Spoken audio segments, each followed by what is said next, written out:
예, 에베소서 5장 보시겠습니다. 에베소서 5장입니다.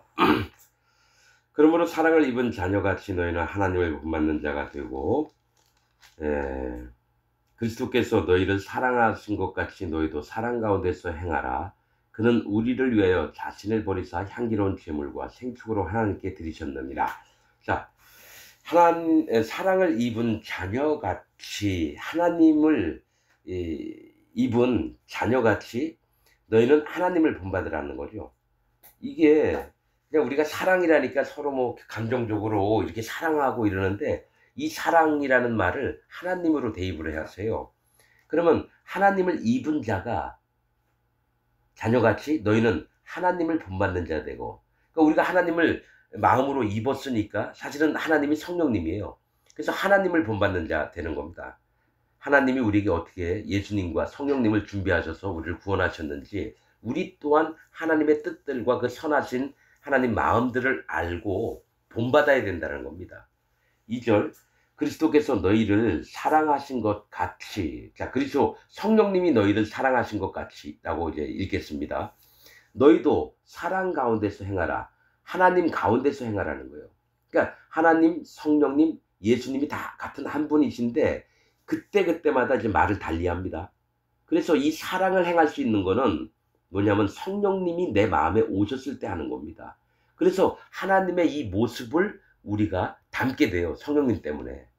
그래서 너희도 사랑 가운데서 행하라. 하나님 가운데서 행하라는 겁니다. 그는 우리를 위하여 자신을 버리사 향기로운 제물과 생축으로 하나님께 드리셨느니라. 이 예수님을 얘기하는 거예요. 그래서 예수님이 향기로운 제물은 번제단에 자기의 몸을 각을 뜨고 기름을 드리고, 응? 소재를 드리고, 이래서 향기로운 제물로 생축으로 살아있는 가축으로 하나님께 드리셨느니라. 자, 이 사랑이라는 말 안에는 하나님이 기뻐하시는 바를 얘기를 하는데, 예수님도 하나님의 하시는 말씀을 듣고 성령님의 말씀을 듣고 자기 몸을 우리를 위해서, 남을 위해서 죽으셨다라는 거예요. 그렇듯이 우리도 그 사랑 가운데서 행하라는 겁니다. 3절, 음행과 온갖 더러운 것과 탐욕은 너희 중에서 그 이름이라도 부르지 말라. 이는 성도에 마땅한 반이라. 이게 에베소니까 이방인들이잖아요. 그래서 교회 안에 들어온 자들도 이전에 행했던 것들이 남아있는 자들이 있다라는 거예요. 이게 음행이 죄인지 온갖 더러운 것, 탐욕이 죄인지 이걸 잘 구분을 못해요. 그래서 이것을 나눠줘야 된다는 거예요. 그래서 음행, 이 간음하는 거, 온갖 더러운 것과 탐욕의 욕심이에요. 욕심은 너희 중에 그 이름이라도 부르지 말라. 이는 성도에 마땅한 바니라. 그러니까 거룩한 하나님의 백성이 된 자는 음행과 온갖 더러운 것과 탐욕을 마음에 두면 안 된다는 겁니다. 그래서 그 이름이라도 부르지 말래요. 4절, 누추함과 어리석은 말이나 희롱의 말이 마땅치 아니하니 돌이켜 감사하는 말을 하라. 이 누추함과 어리석은 말은 뭐죠? 이 누추하다는 것은 보기에도 형편이 없고 이렇게 좀 관심도 없는 그런 것들을 들춰서 이제 얘기를 하는 걸 얘기를 해요. 뭐 부동산에 어디 돈을 투자하면 돈을 더 많이 벌 거다. 또 어디 주식에 어디를 투자하면 돈을 많이 할 거다. 또 뭡니까? 어디 가면 어떤 처녀가 있는데 너무 이쁘다. 그와 함께 연애 좀 해봤으면 좋겠다. 이런 것들을 이제 하는 게 누추한 거예요. 어리석은 말은 뭡니까? 지혜로운 말은 예수님을 얘기하고 하나님을 얘기하고 성령님을 얘기하는 말인데, 이걸 떠난 것들을 다 어리석다고 보는 겁니다. 마음 자체가. 희롱의 말, 누구를 놀리키는 걸 얘기해요. 야, 너 이게 머리가 이렇게 짧게 잘랐냐? 꼭 너 대머리 같은데, 아유, 뭐 막 이렇게 서로를 비난하는 것처럼 농담처럼 하는 거. 이 희롱의 말이 마땅치 아니하니 돌이켜 감사하는 말을 하라. 너희도 이것을 정령이 알거니와 음행하는 자나 더러운 자나 탐하는 자 곧 우상 숭배자는 다 그리스도와 하나님 나라에서 기업을 얻지 못하리니. 자, 음행, 간음하는 것은 두 가지래요. 여자를 자꾸 찾는 놈이 있고, 그 다음에 뭡니까? 우상을 자꾸 섬기려고 하는 것도 음행이거든요. 또 더러운 자는 자기 몸을 함부로 막 나돌리는 자를 얘기해요. 또 탐하는 자, 욕심이 있는 자는 우상 숭배자라는 겁니다. 꼭 부처한테 가서 절하고, 응? 힌두교 가가지고 무슨 신한테 절하고 이게 우상 숭배가 아니라 그 마음에 하고자 하는 욕심이 있을 때 우상숭배, 음행도 욕심 때문에 이루어지는 거고요. 더러운 육신의 일들을 하는 것도 다 욕심 때문에 벌어지는 겁니다. 음행, 더러운 거, 탐하는 거 전부 다 욕심 때문에 벌어지는 겁니다. 그래서 그 욕심이 우상숭배라는 겁니다. 자는 그리스도와 하나님 나라에서 기업을 얻지 못하리니. 자, 그리스도는 뭡니까? 성령님께 그 기업을 이 땅에 살아가면서 믿음의 세계에서 그리스도의 도우심을 못 얻는 걸 얘기를 합니다. 성령님의 도우심을 못 얻는 걸 얘기하고요. 하나님 나라에서 기업을 못 받는다는 건 천국을 못 간다는 겁니다. 이 땅에 있을 때도 성령님의 도우심을 못 받고 하나님 나라에서도 제명을 당한다는 거예요. 그래서 지옥을 가게 된다는 겁니다. 누가요? 음행하는 자, 더러운 자, 탐하는 자, 곧 우상숭배자가. 자, 6절. 누구든지 헛된 말로 너희를 속이지 못하게 하라. 이거 이제 거짓된 자들을 얘기합니다. 거짓자.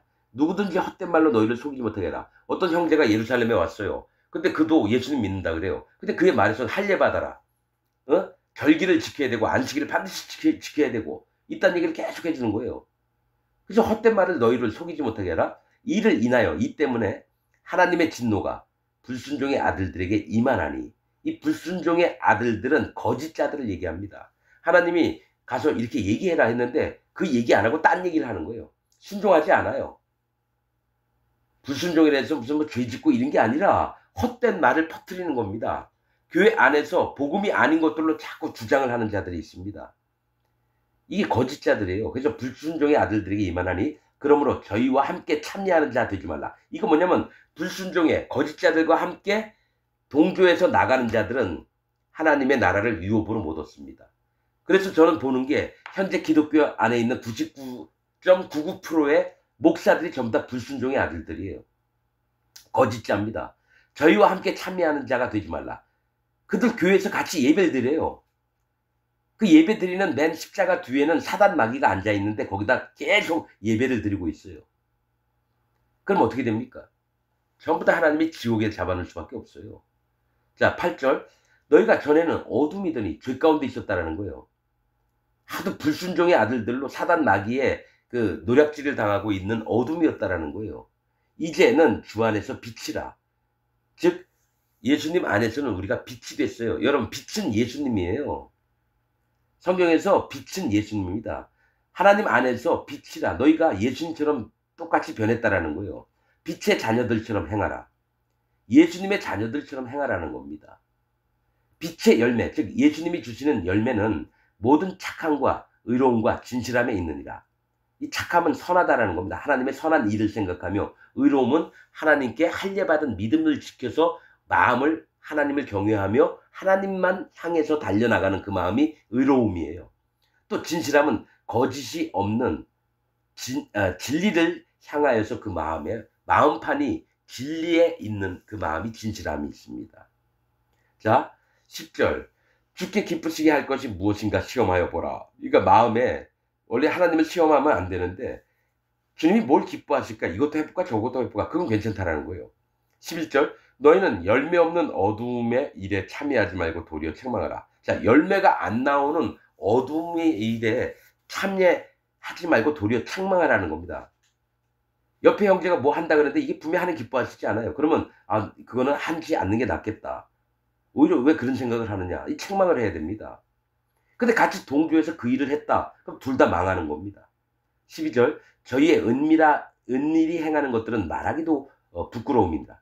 그러니까 몰래 하는 것들은 말하기도 부끄럽다는 거예요. 그러나 책망을 받는 모든 것이 빛으로 나타나니 나타나지는 것마다 빛이니라. 그러니까 책망을 받았다고 해서 내 인격을 무시해? 이게 아니라 책망을 딱 해줬을 때 내 마음이 잘못돼 있구나. 그럼 어떻게 해야 되지? 하나님 앞에 내 마음을 고쳐야 되겠다. 그러면서 바로 회개하고 나오면 그게 진짜 빛이라는 겁니다. 어둠에서 빛으로 됐다라는 거예요.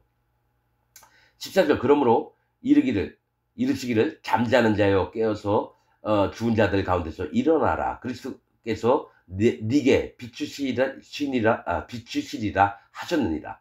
그러니까 이전에는 내가 죄와 육신의 정욕 때문에 잠자는 자가 돼 있었는데 이제는 뭡니까? 빛 가운데서 내가 빛을 비춰서 그것으로 옳은 것들로 이 죽은 자가 아니라 산 자로 비춤을 당하는 걸 얘기해요.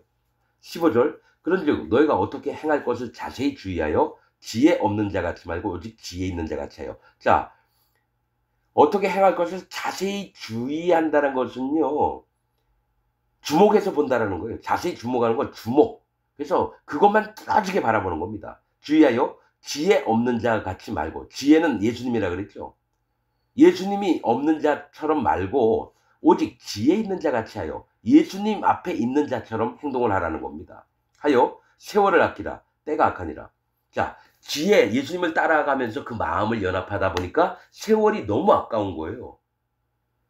세월을. 그래서 기회가 될 때마다 그 기회를 사는 겁니다. 세월을 아끼라. 때가 악하니라. 자, 그러므로 어리석은 자가 되지 말고. 어리석은 자가 미련한 자예요.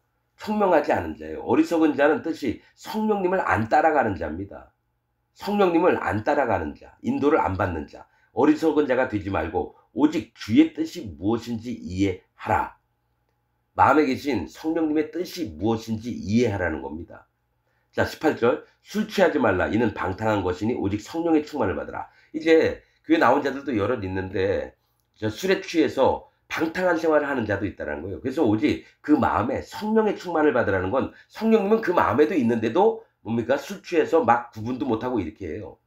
그렇지 말고 그러면 성령의 충만을 받으려면 너가 분별하는 믿음을 갖고 있을 수 있도록 네 자신을 억어하고 뭡니까? 잘 컨트롤하라는 겁니다. 오직 성령의 충만을 받으라. 19절. 시와 찬미와 신령한 노래들로 서로 화답하며 너희의 마음으로 주께 노래하며 찬송하며. 그 시나 찬미나 신령한 노래들을 자 화답을 한다는 거예요. 한 사람이 여호와 하나님을 찬양합니다 하면 그 옆에 사람도 나도 여호와 하나님을 찬양해요. 서로가 서로를 화답하면서 너희의 마음으로 주께 노래하며 찬송하며. 이거는 진실함으로 하는 겁니다. 겉으로 여러분 예배 가가지고 뭐 찬송가 부른다고 다 그런 게 아니에요. 원래는 노래를 안 해도 마음으로 하나님 감사합니다. 골방에 들어가서 혼자 그게 고백을 하는 게, 여러분 찬송이라는 뜻은요 고백하다라는 뜻입니다. 고백. 찬미, 찬송. 즉 내가 하나님 앞에 영광을 돌려드리면서 정말 내게 베풀어 주신 은혜를 감사하는 게 찬송이에요. 꼭 노래를 만들어서 부르는 게 아닙니다. 자, 20절. 찬송은 고백을 하는 겁니다. 하나님 앞에. 자, 20절. 범사에 우리 주 예수 그리스도의 이름으로 항상 아버지 하나님께 감사하며. 자, 예수님과 성령님 이름으로 항상 하나님께 감사한대요. 그리스도를 경외함으로 피차 복종하라. 성령님을 경외함으로. 우리가 성령님은 내 하나님 예수님하고 따로 떨어뜨려 놓으려고 그러는데요. 그리스도는 성령님을 얘기합니다. 예수님도 되지만 성령님도 얘기해요. 그러니까 그리스도 예수 안에 있으면 두 분을 다 보는 거고요. 그리스도로 하면 성령님으로 봐야 돼요. 그리스도를 경외함으로 피차 복종하라. 그리스도를 경외하는 것이 여호와 하나님을 경외하는 것이고 예수님을 경외하는 겁니다. 그 같은 하나님이시니까요. 그래서 서로가 피차 복종하라는 겁니다. 왜냐하면 내 마음에도 성령님이 있고 형제 자매 마음에도 성령님이 있으니까 서로가 복종을 하래요. 이기려고 하지 말고 서로 말씀을 들으면 아, 예, 그렇군요. 이러라는 겁니다. 22절. 아내들이여 자기 남편에게 복종하기를 주께 하듯 하라. 이는 남편이 아내의 머리됨이 그리스도께서 교회의 머리든가 같음이니 그가 친히 몸의 구주시니라. 그러나 교회가 그리스도에게 하듯 아내들도 범사에 그 남편에게 복종할지니라. 남편들은 아내 사랑하기를 그리스도께서 교회를 사랑하시고 위하여 자신을 주신같이 하라. 이 얘기합니다. 에베소 교회도 어떤 문제가 있냐면 이방인들이니까 아내들이 남편을 개무시하고 자기가 교회 안에서 막 떠들고 자기 주장 펼치고 이런 것들이 있었나 봐요. 그러니까 아내들이요, 나중에 그런 부분도 나옵니다. 아내가 교회에 가가지고 얘기하지 말고 모르는 거 있으면 집에 가서 남편에게 물어보라는 말씀이 있습니다, 여러분. 그걸 여자를 무시하는 게 아니라 뭐가 있냐면 교회의 모습을 보여주려고 하는 거예요. 남편이 예수님이고 아내가 성도들인데 아내가 예수님보다 더, 성도가 예수님보다 더 잘난 척을 하고 이런 게 있다라는 거예요. 그러지 말라는 거예요. 그래서 아내들은 남편을 공경하는 게 예수님을 공경하는 것처럼 마음 자세를 바꾸라는 겁니다. 이는 곧 물로 씻어 말씀으로 깨끗하게 하사 거룩하게 하시고. 자, 물은 세례입니다. 세례. 심판을 얘기하면서도 세례를 얘기해요. 그러니까 세례로 씻었다라는 거예요. 말씀으로 깨끗게 했다라는 거예요. 거룩하게 하시고. 이게 하나님과 예수님과 성령님으로 거룩하게 만드신 얘기를 하는 겁니다. 물은 우리를 구원하는 표현이 곧 세례다. 그 말씀으로 씻어요. 그래서 제사장들도요, 번제 드릴 때에도 반드시 물로 씻어야 되고요. 또 성막안에 들어갈 때도 문두멍에서 손발을 씻고 들어가야 되고요. 예수님도 제자들 발을 물로 씻겠어요. 이게 다 영적인 의미가 있는 겁니다. 자, 물로 씻어 말씀으로 깨끗게 하셨다는 거예요. 즉 물은 할례를 받게 하는 마음을 얘기해서 말씀은 진리의 말씀이에요. 예수님이 어떻게, 성령님이 어떻게 하신 걸 얘기를 해요. 그래서 거룩하게 하셨다는 겁니다. 거룩하게 되면 하나님의 자녀가 되는 거예요. 하나님 교회를 그렇게 표현하신다는 거예요. 자기 앞에 영광스러운 교회로 세우사 티나 주름 잡힌 것이나 이런 것들이 없이 거룩하고 흠이 없게 하려 하심이니라. 이 얘기를 하면서요, 거룩하고 흠이 없게 한다는 얘기는 하나님의 자녀로 만들려고 할 때 이런 표현을 하십니다. 거룩하고 흠이 없게. 하나님의 자녀의 모습은 거룩하고 흠이 없어야 돼요. 죄도 없어야 되고요. 여러분, 거룩은 뭡니까? 위대하고 높으신 뜻이라는 뜻이에요. 위대하고 높으신 뜻으로 말미암는 거룩함을 우리에게 입혀주시고 흠이 없게, 죄가 없게 하셨다는 거예요. 그게 아내와 남편의 역할을 하면서 이 얘기를 한다는 거예요. 예수님의 교회의 머리시고 그 백성들은 교회의 몸이 된 걸 얘기해요. 한 몸이 된 걸 얘기를 해요. 남편과 아내가 한 몸이듯이. 이와 같이 남편들도 자기 아내 사랑하기를 제 몸같이 할지니. 즉 예수님이 그 성도들을 예수님 몸처럼 생각한다는 거죠. 제 몸같이 할지니 자기 아내를 사랑하는 자는 자기를 사랑하느니라. 즉 예수님이 우리를 사랑했으면 예수님이 자기를 사랑했다는 거예요. 즉 아내의 몸이나 자기 몸이나 똑같이 사랑을 하는 걸 얘기해요. 그래서 하나님 앞에 자기를 이제 미워하라고도 나오지만은 아내를 사랑하는 게 자기를 사랑하는 거예요. 그게 똑같다는 거예요. 네 몸처럼 네 아내를 사랑하라는 얘기입니다. 그러면 아내는 네 몸을 또 자기 몸처럼 사랑하라는 겁니다. 이 서로 오고 가는 겁니다. 아내와 남편이 같다라는 거예요. 즉 예수님과 예수님의 몸이 되신 성도들과 같다라는 거예요. 하나님 보시기에는. 왜냐하면 하나님은, 예수님은 맏아들이고 우리는 둘째 아들, 셋째 아들, 넷째 아들. 그렇게 되는 겁니다. 자, 29절. 누구든지 언제든지 제 육체를 미워하지 않고 오직 양육하여 보호하기를 그리스도께서 교회를 보양함과 같이 하나니 우리는 그 몸의 지체입니다. 자, 교회 안에 있으면서 자기 육체를 미워하는 게 맞다라는 거예요. 그래서 오직 양육해서 보호하기를 그리스도께서, 성령께서 교회를 키우는 것하고 똑같다는 거예요. 그럴 때는 뭐가 있냐면 자기 육체를 미워하고 성령님의 양육하심에 더 관심을 갖고 마음을 기울이라는 겁니다. 우리는 그 몸의 지체이니라. 예수님의 몸이라는 거예요. 자, 31절. 이러므로 사람이 부모를 떠나 그 아내와 합하여 그 둘이 한 육체가 될지니 이 비밀이 크도다. 이게 창세기 2장 24절에 있는 거예요.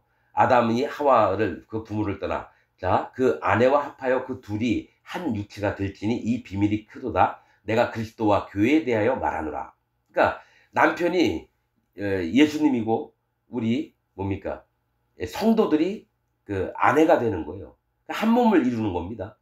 그래서 그리스도와 교회에 대해서, 자, 그리스도는 성령님과 교회예요. 여러분 이거 있습니다. 우린 자꾸 이제 그리스도를 예수님으로만 자꾸 보는데 성령님으로 보셔야 돼요.